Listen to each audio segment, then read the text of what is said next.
자, 이 시간 하나님께서 주신 말씀 또 함께 보겠습니다. 신명기 23장 21절부터 25절까지입니다.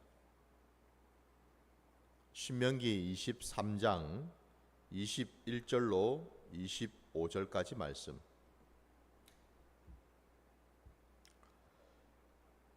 내 하나님 여호와께 서원하거든 갚기를 더디하지 말라. 내 하나님 여호와께서 반드시 그것을 내게 요구하시리니 더디면 그것이 내게 죄가 될 것이라. 내가 서원하지 아니하였으면 무죄하리라. 그러나 내 입으로 말한 것은 그대로 실행하도록 유의하라. 무릇 자원한 예물은 내 하나님 여호와께 내가 서원하여 입으로 언약한 대로 행할지니라. 내 이웃의 포도원에 들어갈 때에는 마음대로 그 포도를 배불리 먹어도 되느니라. 그러나 그릇에 담지는 말 것이요. 내 이웃의 곡식밭에 들어갈 때에는 내가 손으로 그 이삭을 따도 되느니라. 그러나 내 이웃의 곡식밭에 낫을 대지는 말지니라. 아멘. 자, 오늘 우리 주신 말씀 어제 이어서 동일한 본문 말씀을 가지고 참된 헌신의 의미 두 번째 시간을 우리가 갖기를 원합니다. 사실 어제 제가 새벽 예배 가운데에 이 같은 본문의 말씀을 가지고 말씀을 이제 증거할 때 오늘 본문이 앞부분과 뒷부분이 내용적으로 보면, 그러니까 우리가 겉으로 나타나는 모습 말씀을 그대로 본다면은 사뭇 좀 다른 내용을 가지고 있지 않는가라고 생각할 수 있다라고 말씀을 드렸어요. 왜냐하면 앞에 21절부터 23절까지는 서원에 대한 말씀이라면은 뒤에 나오는 24절, 25절 두 절 말씀은 서원하고는 좀 상관없는 듯한 말씀이죠. 예. 그래서 이 두 말씀이 왜 이렇게 같이 묶여 있을까? 이 말씀을 어떻게 우리는 이해해야 될까? 근데 제게 깨닫게 해주신 것은 이 말씀이 전혀 별개의 말씀이 아니었다라는 거고, 사실은 이 말씀 전체가 다 서원과 연관되어 있는 말씀이다라는 걸 어제 말씀드렸습니다.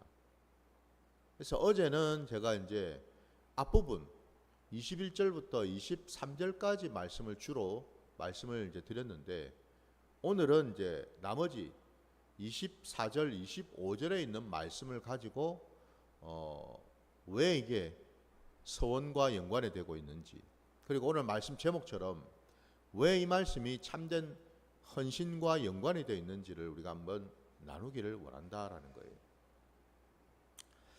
오늘 우리가 이 읽은 본문 말씀 중에서 24절, 25절 말씀을 보면은 거기에는 내 이웃의 포도원이 나오고, 또 25절에는 내 이웃의 곡식밭이 나옵니다. 내 이웃의 포도원, 내 이웃의 곡식밭.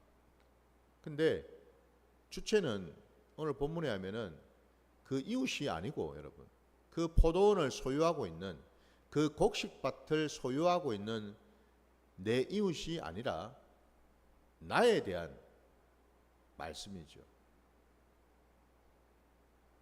내가 이웃의 포도원과 그 곡식밭을 지나갈 때에 나는 어떤 모습으로 있어야 되는가? 이 이야기인데, 먼저는 여러분, 내 이웃의 포도원에 들어갔을 때 내가 배가 고프고 굶주려서 먹을 것을 구하고 있다면은 하나님의 말씀은 그 이웃의 포도원에 들어가서 포도를 따 먹으라 말씀하셔요.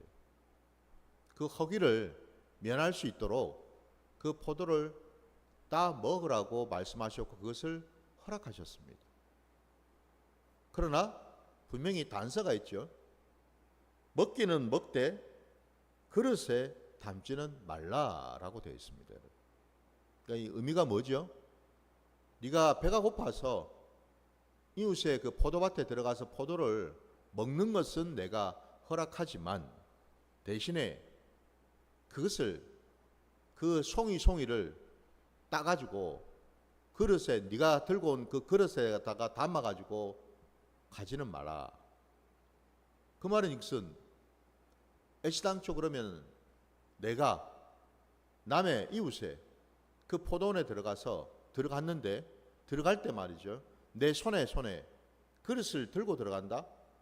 뭘 의미하겠습니까? 그는 내가 배가 고파서 들어갔다는 뜻이 아니라는 겁니다. 그릇을 들고서 내가 그 포도원에 들어갔다는 말은 허기를 채우기 위해서 들어간 게 아니라 뭐예요?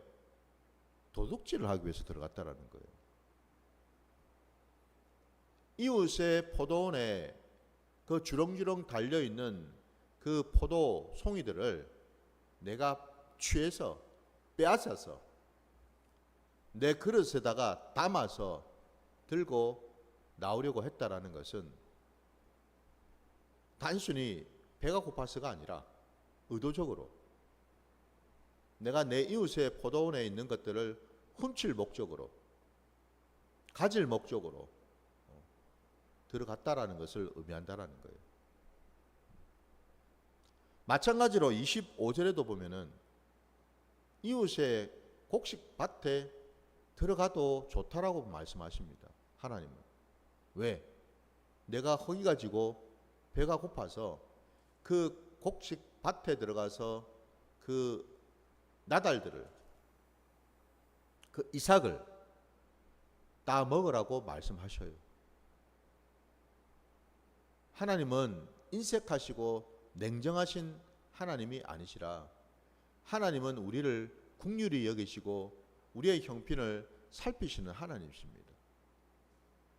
그래서 25절에 분명히 말씀하시기를 내 손으로 그 이삭을 따도 된다고 말씀하셔요.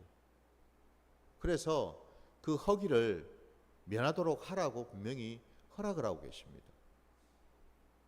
하나님의 은혜요, 하나님의 긍휼하심인데, 근데 그 뒤에 또 이 말씀을 덧붙이고 계십니다. 그러나 내 이웃의 곡식밭에 낫을 대지는 말지니라 라고 말입니다.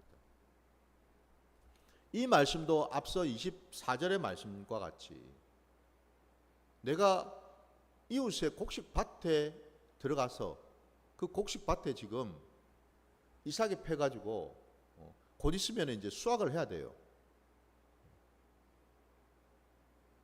이삭이 주렁주렁 달려있는 것을 봤어요. 근데 그 곡식밭에 내가 들어갈 때 빈손으로 들어간 게 아니라 낫을 가지고 들어갔다? 이거는 뭐예요, 여러분? 뭔가 의도를 가지고 들어갔다는 뜻이죠. 무슨 의도겠습니까? 그 곡식밭에 낫을 베어가지고 내 욕심을 채우겠다라는 거죠. 한마디로 이웃의 곡식밭에 있는 나달들을, 그 볕단들을 여러분 내가 걷어서 훔쳐가겠다라는 뜻 아닙니까? 그죠? 이건 도둑질이다라는 거예요. 이거는 하나님이 결단코 허락지 아니하신다라는 겁니다. 왜? 저와 여러분이 알고 있는 것처럼 하나님이 이미 우리에게, 하나님의 백성들에게 10가지 계명을 주시지 않았습니까? 그죠? 거기에 분명히 사람과 사람 사이의 계명, 이웃과 이웃 사이의 그 계명 가운데에 내 이웃의 물건을 그 어떤 것도 취해서는 안 된다라고 분명히 말씀하죠. 도둑질하지 말라라는 말씀이 분명히 있잖아요. 분명히 말씀하고 계셔요. 무슨 얘기입니까? 왜 오늘 이 24절과 25절 말씀이 오늘 말씀 제목처럼 참된 헌신의 의미와 연결이 되어 있을까요? 어제 제가 말씀드리기를 서원이라고 하는 것은 여러분 내 의지로, 내 힘으로, 내 뜻대로 내가 하나님께 이런 걸 해야지, 하나님께 이런 걸 드려야지, 이런 일을 해야지, 이게 아니고 소원은 하나님의 마음과 합한다라는 데 있다라고 되어 있습니다. 그러니까 다시 말씀드려서 소원을 한다라는 것은 하나님이 내게 이미 부어주신 은혜, 그것에 감사하는 마음을 가지고 하나님 앞에 나아가서 하나님과 연합하고 하나님의 뜻을 구하고 하나님의 그 뜻대로 내가 하나님의 사람이 되겠다라는 의미거든요. 그걸 상징적으로 보여주는 것이 바로 소원이고 소원제거든요, 여러분. 그러니까 다시 말씀드리면 내가 소원을 왜 하는가, 하나님께. 나의 신앙, 내 믿음의 어떤 반응을 하나님께 이제 보여드리는 거예요, 소원은. 근데 그 반응이라는 것이 내가 일방적으로 내 편에서 내가 원하는 거, 내가 하고 싶은 거, 내 생각에 좋다고 생각하는 거, 그걸 하는 것이 소원이 아니고, 소원은 여러분 쌍방향이죠, 그죠? 소원조차도. 신앙도 쌍방향, 믿음도 쌍방향, 여러분. 기도도 쌍방향이듯이 소원도 여러분 쌍방향입니다. 그 말은 뭘 의미합니까? 관계의 의미를 분명히 담고 있다는 뜻이에요. 관계성을. 나 혼자서 그냥 이것도 드리고 이 일도 하고 저 일도 한다고 해서 그게 소원이 아니고, 중요한 건 뭐죠? 그것을 받으실 하나님을 염두에 두어야 된다는 것 아닙니까? 그죠? 하나님이 이걸 정말 기뻐하실까? 이걸 정말 받으실까? 그럼 여러분 한번 생각해 보세요. 하나님이 기뻐하시고 하나님이 받으시기 위해서는 그 전제가 뭐겠습니까? 내가 우선은 하나님과 온전한 관계 속에 있어야 될 거 아닙니까? 그죠? 하나님이 나를 먼저 기뻐 받으시고 내 마음을 기뻐 받으시고 내 생각을 기뻐 받으시고, 하나님이 기뻐 받으실 수 있는 것들이 뭘까요? 다름이 아니라 내가 하나님을 온전히 닮아갈 때, 그러니까 다시 말씀드리면 내가 하나님을 만나서 하나님의 은혜를 깨닫고 그래서 그 은혜에 감사하는 그 마음을 품으면서 날마다 내 삶의 자리에서 자녀된 내가, 하나님의 백성된 내가 하나님과 동행하면서 하나님의 성품을 담고 하나님의 형상을 담고 하나님이 뭘 기뻐하시고 뭘 원하시고 그 반대로 뭘 싫어하시고 뭘 가증히 여기시는 것을 깨달아서 그 뜻대로 순종하며 나아가는 것, 이게 소원이고 이게 바로 헌신이다 이 말입니다, 여러분. 그러면 오늘 우리가 읽은 이 본문 24절과 25절에 이게 왜 헌신과 연관이 되어 있을까? 첫째는 여러분, 하나님은 분명히 계명을 주셨습니다. 내 이웃을 내 몸과 같이 사랑하라는 계명을 주셨어요. 더 나아가서 그렇게 사랑하는 그 이웃에 그 어떤 것도 해하지 말고 훔치지 말고 빼앗지 말라고 분명히 또 말씀하셨습니다. 왜?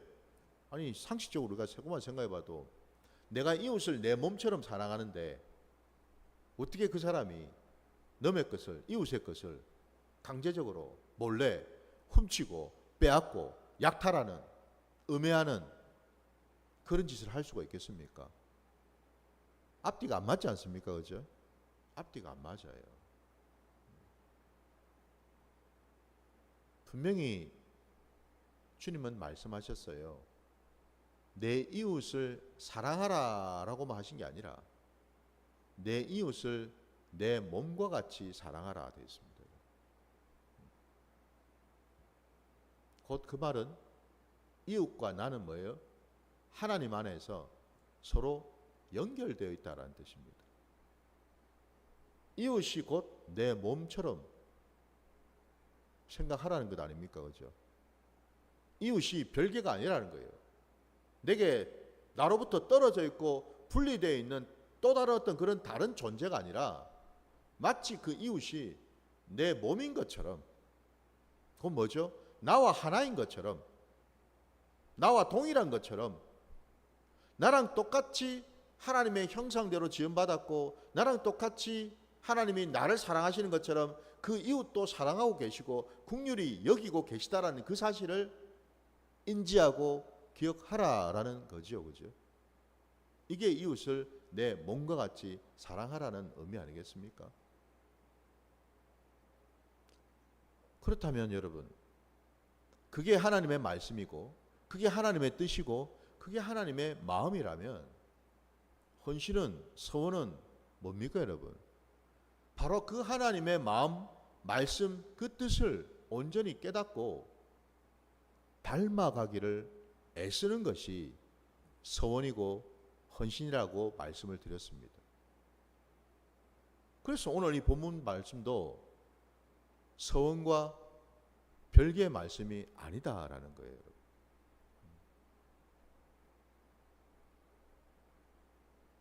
하나님께서는 저와 여러분을 사랑하시죠. 뿐만 아니라 나와 함께하고 있는 내 이웃도 사랑하시죠. 여러분, 멀리 갈 필요 없어요. 그 이웃이 누구겠어요? 가장 가깝게는 내 배우자일 수 있겠죠. 내 자녀일 수 있겠죠.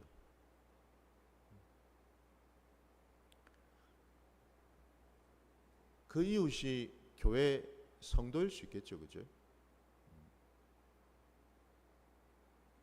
참 우리 삶의 자리에서 방금 얘기한 그 이웃이 때로는 불편할 수 있습니다. 나랑 선한 관계일 수 있어요. 왜 하나님께서요? 그런 상황과 그런 어떤 경우들을 우리에게 허용하시고 보여주실까? 이걸 우리가 한번 생각해 볼 필요가 있겠죠. 아니, 하나님은 이웃을 내 몸처럼 사랑하라 하셨는데 왜 나는 그게 안 될까? 왜 불편하고 부담스럽고 힘들고 뭔가 모르게 이게 막혀 있고 심지어는 왼수처럼 생각이 들고 밉고 싫을까? 짜증이 날까? 왜 그럴까? 여러분? 그 이유는 그 이웃에게 있는 게 아니라 바로 나에게 있죠. 아니, 여러분 한번 생각해 보세요. 미워하는 마음이 내 속에서 나오는 거지 그 상대방에 있는 이웃 속에서 그 마음 속에 나오는 게 아니죠. 싫어하는 마음이, 원망하는 마음이, 불편해하는 마음이 그게 내 마음이지 누구 마음입니까 여러분? 왜 내 속에서 그 마음이 일어날까? 그 생각이 들까? 불편할까? 나로부터 시작된 겁니다 여러분. 내가 그런 거라고요. 그러면 결국 여러분 핵심은 뭐예요? 나죠. 내 마음이고 내 생각이고 내 감정이고 내 기분 아니겠습니까 여러분? 그 주님은 말씀하셔요. 이웃이 문제가 아니고 내가 문제라고. 아닌데요 목사님. 나는 괜찮은데 저 사람이 문제인데요. 나는 아무 문제 없고 나는 피해자고 나는 괴롭힘을 당했고 나는 소외를 당했고 내가 섭섭함을 당했지 저 사람이 아닌데요. 저 사람이 나쁜데요. 그럼 저 사람이 고쳐야지. 왜 내가 고쳐야 됩니까? 주님이 그렇게 말씀하시나요? 맞다, 네 말이 맞다. 그럼 내가 말을 바꿔야지.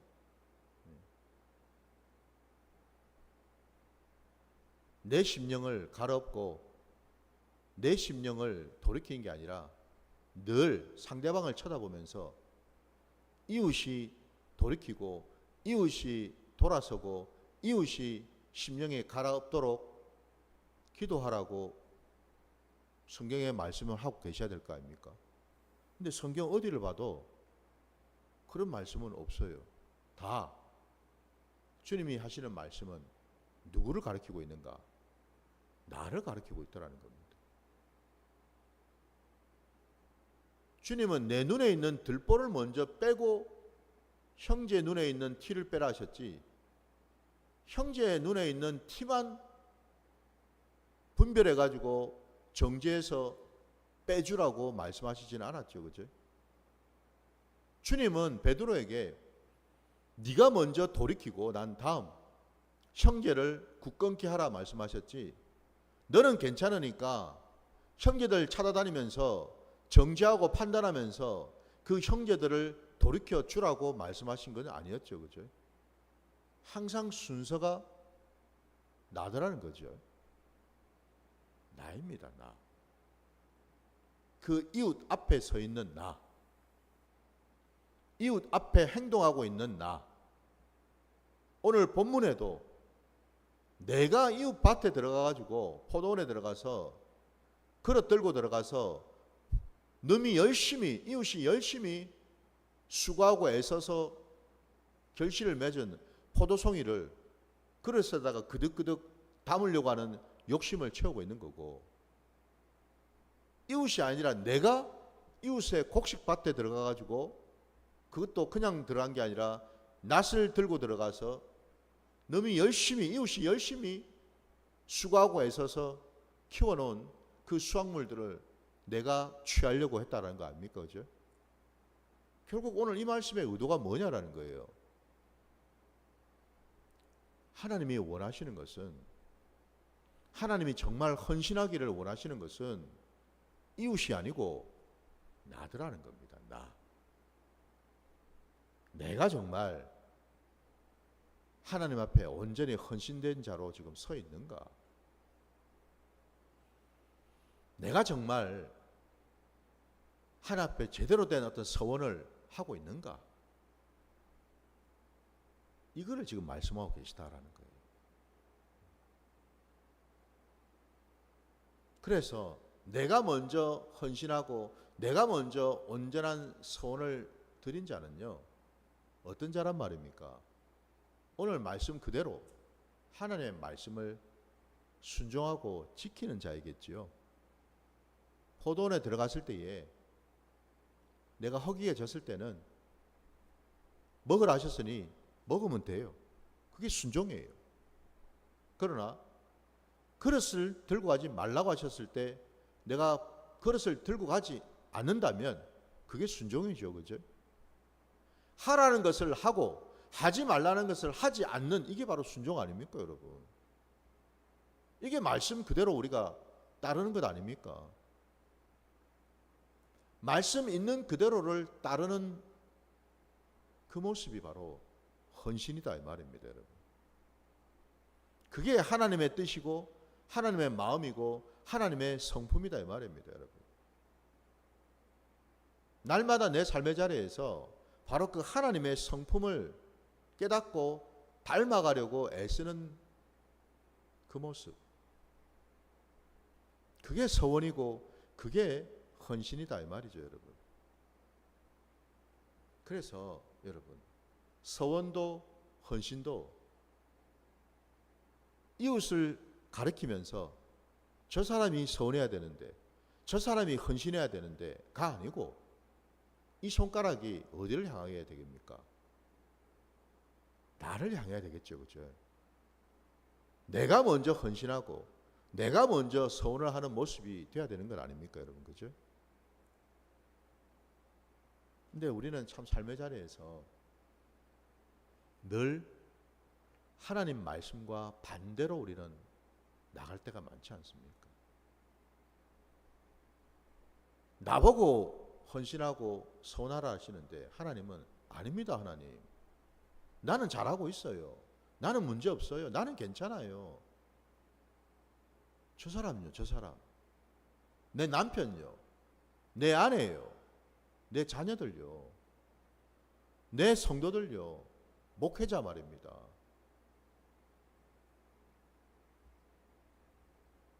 항상 우리는 못된 성정을 우리는 여전히 가지고 있어서 항상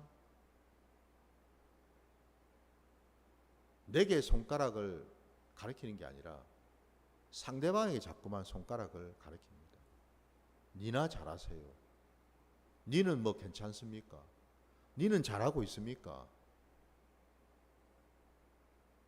그러니 여러분,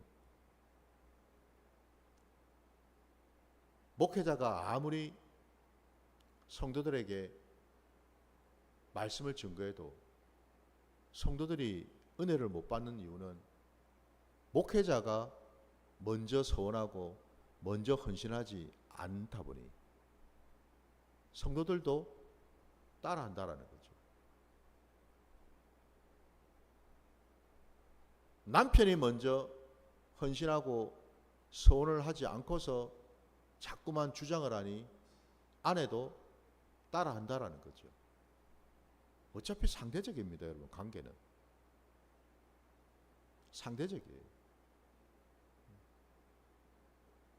그러면 여러분, 이렇게 한번 생각해 보세요. 왜 저 사람이, 왜 내 이웃인 저 사람이 안 바뀔까? 이유는 간단합니다. 내가 안 바뀌는데 누굴 바꾸겠어요? 내가 지금 안 달라졌는데 누가 달라질 사람이 있겠습니까? 그러니까 우리는 잘못 알고 있다는 거죠. 그 원리를요. 하나님의 나라의 원리를요. 내가 변하고 내가 바뀌어야 되는데 우리는 순서를 자꾸만 그 반대로 하고 있다는 거죠. 저 사람이 바뀌면 돼. 저 사람이 달라지면 돼. 그러면 그 사람은 그럼 달라졌어요. 그 이웃은 변했단 말입니다. 그럼 당신은 여전히 그 상대방을 바라보는 눈이며 생각이며 마음이 똑같은데, 여전히 판단하고 여전히 정죄하고 여전히 나는 괜찮고 저 사람은 틀렸다고 하는 그 마음은 그대로인데,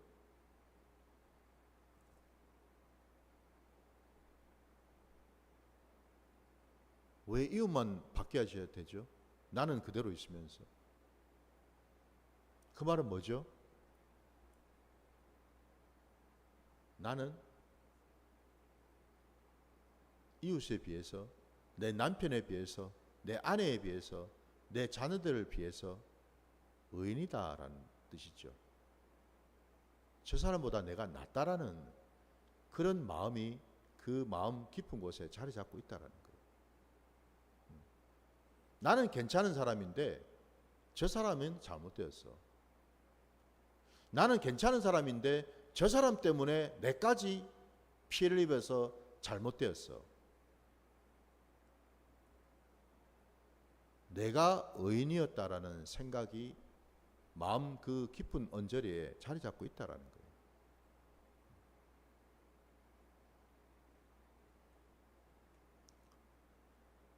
저도 이 말을 하면서 많은 생각을 하게 됩니다. 나는, 목회자인 나는, 가장인 나는, 남편인 나는, 부모인 나는, 자녀인 나는 내가 먼저 변하고 내가 먼저 달라지기를 구하고 있는가? 그러면 내 이웃인 저들도 변하겠지요. 근데 안 변한다? 여전하다? 똑같다? 그러면 어떻게 되죠? 나를 먼저 봐야 되겠죠. 아, 내가 아직 덜 변했구나. 내가 아직 덜 달라졌구나. 더 내가 변해야 되겠구나. 하나님 앞에 더 순종해야 되겠구나. 하나님의 뜻을 더 알아가야 되겠구나. 이게 돼야 되겠죠. 그죠? 이게 우리 신앙의 선순환이 되는 거예요. 이게. 근데 그 반대라면 그건 악순환이죠. 달라질 게 전혀 없다라는 겁니다. 늘 똑같은 모습으로 살 수밖에 없다라는 거죠. 이게 우리가 성경을 하나님의 말씀이라고 하는 이 말씀을 우리가 보면서 하나님이 우리에게 깨닫게 해주시는 것인 줄 믿습니다. 이게 하나님 나라의 법칙이고 원리인데 놀랍게도 사람들은 말씀 따로 생각 따로 말씀 따로 고집 따로 말씀 따로 생활 따로를 하고 있으니 여전히 그 원리를 깨닫지를 못하고 있더라는 거죠. 이제는 여러분 오늘 우리에게 보여주신 이 본문 말씀 속에서 하나님이 어디에 초점을 맞추시고 어디에 집중하고 계신지를 우리가 유심히 봐야죠. 그건 바로 누굽니까? 내 이웃이 아니고 나라는 겁니다. 내 심령이요, 여러분. 남편의 심령이 아니고 내 심령. 아내의 심령이 아니고 내 심령. 자식들의 심령이 아니라 내 심령. 이거를 먼저 보고 돌이키고 고치라고 말씀하고 계시죠. 그럴 때 비로소 나도 이웃도 화평할 수가 있고 온전할 수 있다라는 것을 우리에게 말씀하고 계시다라는 거예요. 그게 바로 여러분 하나님이 우리에게 원하시는 헌신이요 서원이 되는 줄 믿습니다. 바로 그 자리로 나아가시는 저와 여러분이 되시기를 주의 이름으로 축원합니다. 오늘 주님 가르치신 기도로 예배를 마치겠습니다. 하늘에 계신 우리 아버지여, 이름이 거룩히 여김을 받으시오며 나라가 임하시오며 뜻이 하늘에서 이루어진 것 같이 땅에서도 이루어지이다. 오늘 우리에게 일용할 양식을 주시옵고 우리가 우리에게 죄 지은 자를 사하여 준 것 같이 우리 죄를 사하여 주시옵고 우리를 시험에 들게 하지 마시옵고 다만 악에서 구하시옵소서. 나라와 권세와 영광이 아버지께 영원히 있사옵나이다. 아멘.